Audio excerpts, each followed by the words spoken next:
Welcome to another episode of the Key and Love podcast.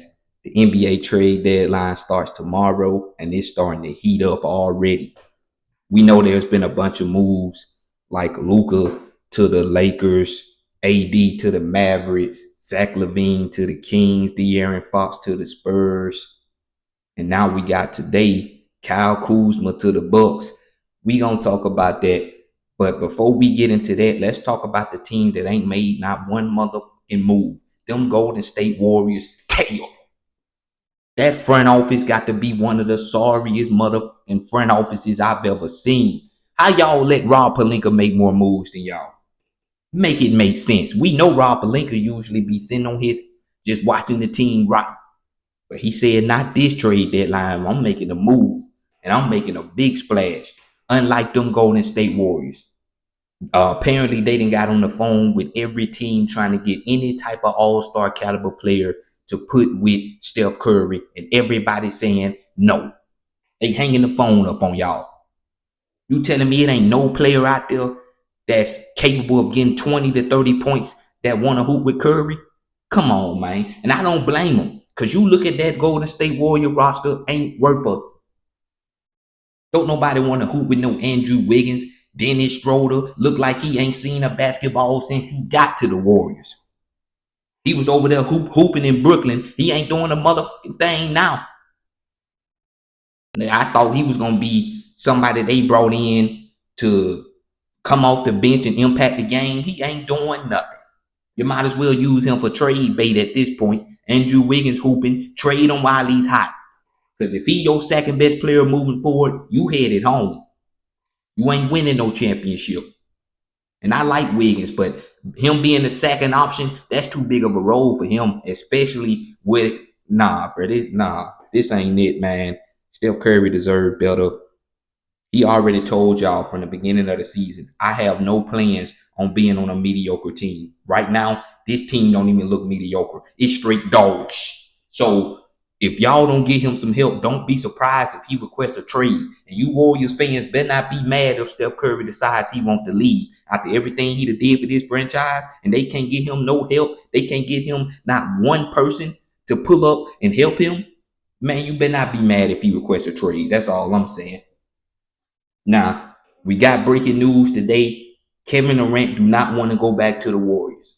And I don't blame him. After all this y'all said about him, when he went to them Warriors, won them back-to-back championships, people still say he ain't got a ring. People still say he can't win without Steph Curry. So I can't blame him. At first, I was pissed off because why wouldn't you want to go back and hoop with Curry?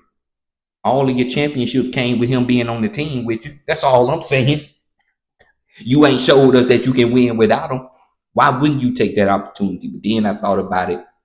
I get it. You feel me? There's a lot of scrutiny and backlash that can come from that. And then even with the way the team set up, it's gonna take half of the team to get traded for him to go to the Warriors anyway. So it really gonna be just him and Curry.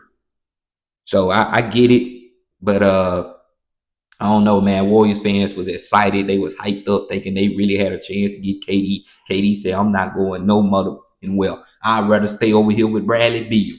Tail. And speaking of Bradley Beal, boy, you got the NBA trade deadline at the palm of your hands right now. So many teams can't make no moves because you decide you want to stay in Phoenix, and he has that no trade clause, which means he can't get traded unless he chooses to get traded. Boy, I don't know how your agent finessed that contract after them Washington Wizards, but then again, it is the Washington Wizards. It don't take much to finesse them anyway. But uh, man, you out because that contract you got is crazy. 50 million, and he can't be traded unless he want to. Hey, you got one of the best agents out there, bro. Everybody talking about Rich Paul. They need to be talking about your agent. But speaking of the Washington Wizards, like I said, they traded Kyle Kuzma to the Milwaukee Bucks for old, bad, orthopedic knee having Chris Middleton. Damn! Now, from the Wizards aspect, they usually don't make good trades anyway. Apparently, they're going to keep Chris Middleton for the time being. They probably going to trade him to a championship contender or to a team that could really use him and get some young guys. And the Wizards ain't trying to win no games. The only thing they trying to win is Cooper flag. Yeah, they trying to capture the flag, man. But and the way they record looking, they got a good chance. Boy, them Washington Wizards, I'm sorry, mother.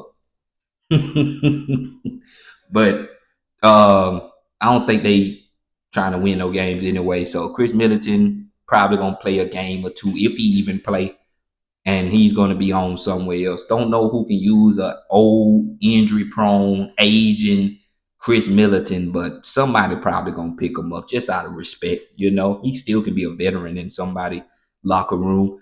Uh, as far as the Milwaukee Bucks, I think it's kind of messed up that they got rid of a guy that was a crucial piece to them winning their championship. But I get it after all the injuries, missing so much time, being inconsistent, playing 20 minutes, getting 0 points. It was about time to move on. Picking up Kyle Kuzma wasn't too bad of a move, me personally. Even though I crack a lot of jokes about Kyle Kuzma because like he's just so sorry, but I think he's gonna be perfect for what the Bucks trying to do because they had Kyle Kuzma as like the best player on the Wizards. Kyle Kuzma ain't no best player on nobody team. Over here, he's like the fourth option, fourth best player. So that's a little bit more of his style. You know, he can pop off for 15 points every now and then. That's all they really need. Not sure if he's gonna come off the bench or if he's gonna start, but I think he'll fit well with what they trying to do over there. Uh, I don't know, man. I like the Milwaukee Bucks right now. They looking pretty good. They got some rhythm going. Damian Lillard is still sorry than a mother. We gonna talk about him, but he getting his own video because ain't no way y'all allowed this man to make the All Star game and Tyrese Maxey did. But like I said, that's a video for another day, man. Giannis, I mean, he continue to hoop the way he does. So yeah, I like them Bucks. I like what they doing right now. Still don't trust Darvin Ham or Doc Rivers. Don't trust neither one of them, but I trust Giannis. So it just is what it is, man. Apparently, Giannis was happy that they picked up Kyle Kuzma. So I don't know how that may make Chris Middleton feel, but that's tough. Hey, Giannis is your best player. He's your franchise. You got to keep him happy. That's all I can say. Um, Speaking of franchises being happy, did y'all see them mother in Lakers? Hey, they went out there and they dominated last night, man. They put BTA to them Clippers. The Clippers look like they was the team that always get tore up by the Lakers. Like that's how bad it was, bro. Bronny James getting in the game immediately, hitting threes, getting to the free throw line. Now it's a beautiful thing going on with them Lakers right now, bro. Luka sitting over there and them Lakers balling like they see a baddie in the stadium. They was letting Luka know, look, this is what you came into, fam. This is what you got to look forward to when you get on the court. So, hey, they showed they butt, man, on offense and defense. Bruin out there doing all kind of crazy shots and stuff. All of a sudden, Gabe Vincent can hit threes. I mean, them Lakers showed out, man. I'm happy for them boys. They deserve this. Now, I made a comment and I low key was trolling, but I was kind of serious. Is it me? Or does it look like the offense is a little bit more freer now that AD is gone? Because usually you can tell they try to implement their offense around AD. They try their best to make sure he's involved in the offense, that he touched the ball majority of the time when he's on the court. But last night it was a lot of ball movement. It was more spacing. A 3-point shooter was open somewhere, everywhere on the court. So I kind of like the space and I kind of like the offense a little bit better, man. This team kind of fit JJ Redick a little bit better than when AD was here. Not saying that they better without AD, but it just looked a little better. Now, obviously, on the defensive side, we gonna see if they can contain that defensive effort they had last night. But obviously, when you lose a player like AD, you're gonna be infected. You're gonna be impacted by it. So last night, energy was high. Everybody was playing on a great level. So hopefully they can keep that moving forward. But I'm excited to see how Luka gonna fit into all of this, man. If them boys can get hot like that and everybody hitting shots, you even got Jared Vanderbilt hitting corner threes. I mean, it ain't gonna be nothing you can do. The Lakers still need a center. They still need a big. Rob Pelinka talking about he want a big that's versatile and catch alley oops and all of that, man. You don't take your over there to LA Fitness and get one of them 7 foot tall dudes and tell them, come on, let's go hoop. Like, come on, man. You can find you a center like that real quick. You ain't got to be no big name center. Just get somebody who gonna play with some effort. That's all you really need. Now, Jimmy Butler, let me say this. I know you don't want to be on the Miami Heat, but you got too many teams you don't want to play for in general, and that ain't gonna work for me. If I'm the Miami Heat, you taking your talents wherever the fuck I send you, and you figure out what you gonna do once you get over there. You are a problem right now, and what we trying to do is get rid of the problem. Talking about you don't want to go to the Memphis Grizzlies. If you go to the Warriors, you ain't gonna re-sign with them. Who the you think you is threatening these teams? Your goal was to get out of Miami Heat. That's what you told us. Now you saying, well, if I go to this place and I go to this place, I ain't playing. I ain't doing this. I ain't doing this. You ain't doing a motherfucking thing right now. You don't even got a job. You better take whatever team you can get, bro. I told you, if you keep being petty and you keep trying to be selfish, you was gonna end up on no team. I thought you was just gonna end up staying on the Miami Heat. They don't even want you, fam. So it look like you're gonna be out of a job if you don't put this pettiness to the side and take whatever team you can get. That's all I'm saying. And if I'm the Miami Heat, I don't give a what he say. I don't care where he wanna go. He gonna go wherever I trade him. Like I said, our goal is to get you out of this organization as soon as possible. We feel like we got enough pieces to move on past the Jimmy Butler era. Now, it's going to take some time for us to win. I get that. But the main priority right now is to let you go because your services are no longer needed.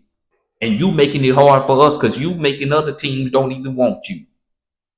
Talking about who you will and who you won't play for. You ain't a free agent. You requested a trade, fam.